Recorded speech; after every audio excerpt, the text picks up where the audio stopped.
What's up, everyone? Shakiel Mahjouri here for CBS Sports, and you know who this is. He is the UFC's number 5 ranked welterweight contender fighting Leon Edwards in the main event of UFC Fight Night on Saturday. The meanest tats in the game to boot. Sean Brady, how's it going, bro? I'm good, man. Appreciate the intro. Yeah, we're here in London and we're getting ready to go. Now, I was sort of multitasking, so I wasn't able to give it my full attention, unfortunately. But if memory serves, if I'm not getting too old too quick, I saw a little video package that the UFC put out at this past weekend's fight night about Yeah, when you got the news that you were going to be yeah. fighting Leon. What was the mood in the room like when you got the call? And it's good news, but it's also in some ways poorly timed news, right? Yeah, so they called me. It's the day I got out of the hospital with my daughter and my wife. But yeah, I mean, I went home, I told my manager, I'm like, let me go talk to my wife, see what she says. She was on board and it's been a downhill train ever since. So yeah, it wasn't a really hard decision to make, fighting Leon Edwards, who's the number one contender. That's what I've been asking for, and I got it First or second, baby? first. First. Okay. Well, you hear about that mythical daddy strength. Have you felt any extra sort of encouragement or Honestly, motivation here? it's real for sure. The love that you have for your kids and the emotion it brings out of you, and yeah, it changed my perspective on life, honestly, and fighting. And yeah, I'm looking forward to seeing how much better it makes me perform Saturday night. Okay, I'm looking forward to it as well. Let's talk a little bit about the fight. First, before we get to actual breakdown, when you sort of look at the landscape of the welterweight division, you're fighting the former champion. What do you understand to be at stake in this fight with Leon? Yeah, I mean, for me, it's the number one contender. Not saying whoever wins is going to fight next for the belt, but it's a possibility. The top of the division's really jammed up with Jack fighting Belal now, Shavkat still on the sidelines. So there's a lot of things that have to play out before that happens. But for me, it's just one step closer to where I want to be. After I beat Leon, if I have to fight again, I'm fine with that. If I get a title shot, obviously I'm fine with that. So yeah, it's just for me, it's just one more step closer to where I want to be. Do you take let's say the UFC comes and asks if you'd be the backup fighter for Belal versus Shavkat. Do you accept that opportunity? Belal versus JDM. Sorry, no. Let's say this fight ends. Whoever the champ is fighting Shavkat next at that Oh, time. oh, okay. Yeah, for sure. Cool. Uh, e- I It's actually, I don't, I kind of want to stay. I would want to stay active, to be honest with I you. And got you. like at that point, like you're definitely not guaranteed a fight. So yeah, it would just have to depend. But obviously, if it's something the UFC wanted from me, it'd be a discussion. Well, and like you see a lot of times, especially with how busy the UFC calendar is these days, it comes into timing, right? Like we thought Shavkat was going to have to Hmm. fight, Jack gets moved, so who knows? Maybe we do get Sean Brady in that title Yeah, fight yeah, next. yeah. So we'll see. When you look at Leon's last fight against Belal Muhammad, now Leon will say like, "I am not a striker. I've been training for wrestlers for so long at this point that I am basically a grappler. I'm a full mixed martial artist." Yeah. But when you look at that fight between Leon and Belal, what are you able to sort of source from that maybe you can also use against Leon?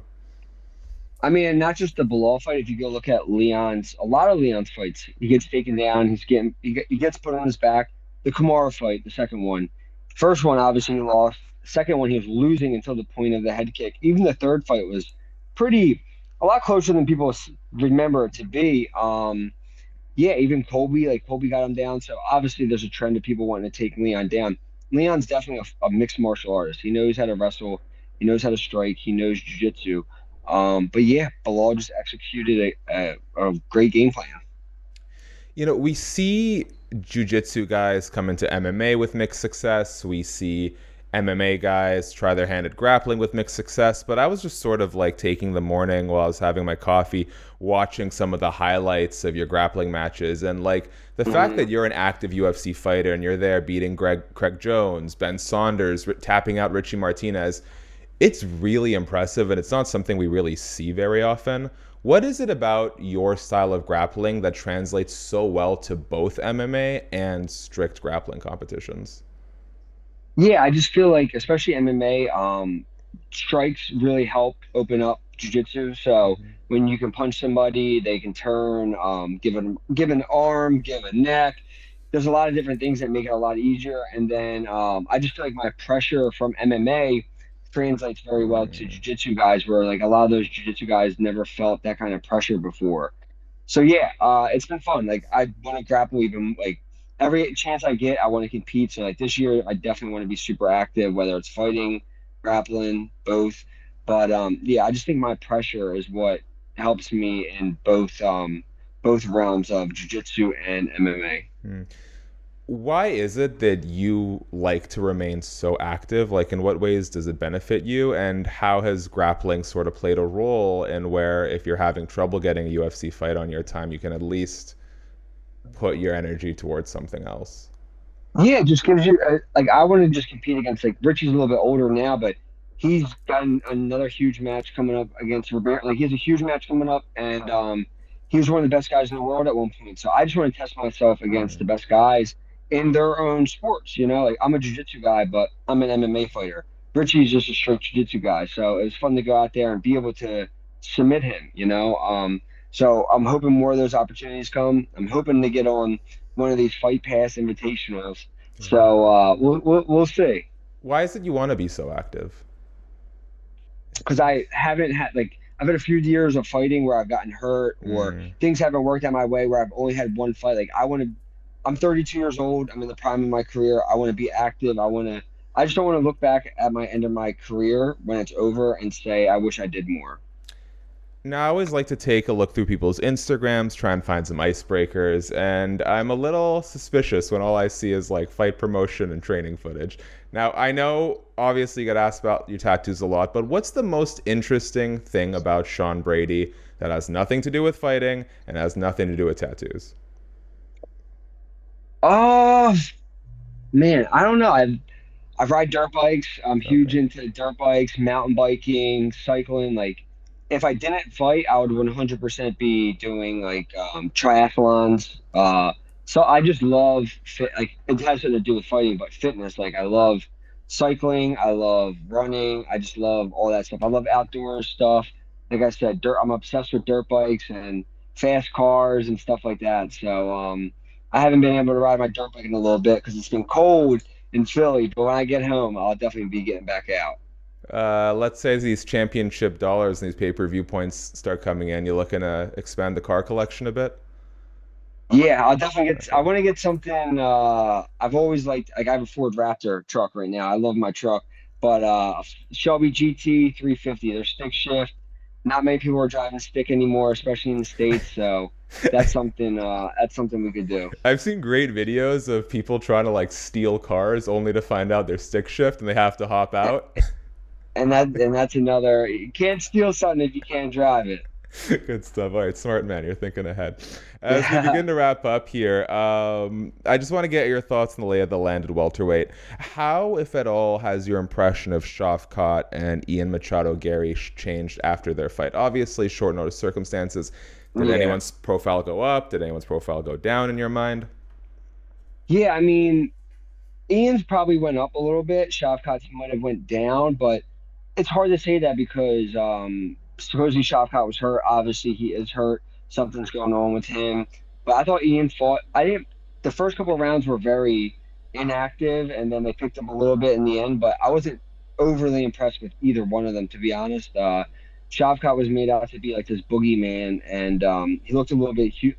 Everyone's human, but he looked human in that fight, kind of like when Gilbert Burns fought Hamzat. Mm-hmm. So yeah, I think both of their stocks. I think Ian's up a little bit, Shavkat down a little bit. I'm sure you've been asked a million times, but could I get a quick Belal versus Jack Della Maddalena prediction from you? It's hard to go against Belal. I'd say Belal by decision. I think Belal finds ways to win, and I'm sure he's gonna do it again when they fight. And I know who you're probably rooting for, but stylistically, what do you think it looks like when Nickal and Reinier de Ridder get into the cage?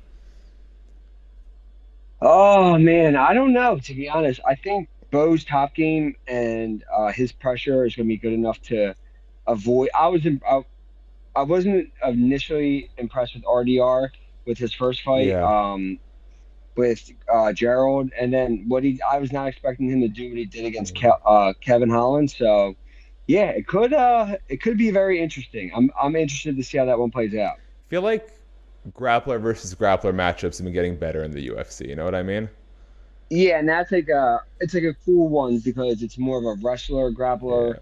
versus a jiu-jitsu grappler. So it's going to be interesting. I'm looking forward to that one. All right. I'm gonna run you through a quick tattoo rapid fire on the way out here. First, which piece would you say is the most expertly done that you have? Probably my left arm. It's the tiger with the dragon.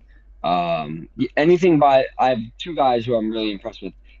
Matt Landon, he did a bunch of my tattoos, and then Chris Romolini did my feet. He did my neck, the back of my neck, and the side of my neck. And then this is Matt Landon. My left arm's Matt Landon. So yeah, I got some good stuff on there. Okay. Are those the only two artists you've ever gone to, or do you have other ones? No, no, I have Okay. more too. My buddy Chris Dimitri did the whole dragon on my left leg. So yeah, we got a few on there. All right. Well, let's hope we don't out any of them. Which one are you most likely to get covered up if you have to? I'm gonna get my right arm covered up. It's just tattoos I got when I was Yeah. younger. I'm gonna get them lightened up and get it completely redone in Japanese. Cool. Which one has the most sentimental value? My family crest on my back. Cool. Last one, classic. Which one hurt the most? My back. Okay. My back hurt the worst. Was it a specific spot on the back, or was it just like the duration? It's not the duration usually, right? So must have been It's duration. duration. It's the back. Just like you can't isolate it. It's your entire body. Okay. Like if it's your arm, you feel like you can cut it off, but when it's your back, it just radiates throughout the entire thing. All right. Well, fortunately, battle tested enough to endure it. More tattoos to Yep. come. Sean, I'm gonna let you have the last word. So very quickly, guys, thanks so much for watching. Subscribe, tap the bell, thumbs up, all that stuff. Sean Brady, ahead of your main event clash against Leon Edwards, a title shot perhaps on the way. If there's anything you want to tell the people, the floor is yours, man. Tune in to I said tune in tonight. Tune in Saturday night. Me versus Leon Edwards. It's gonna be a great fight.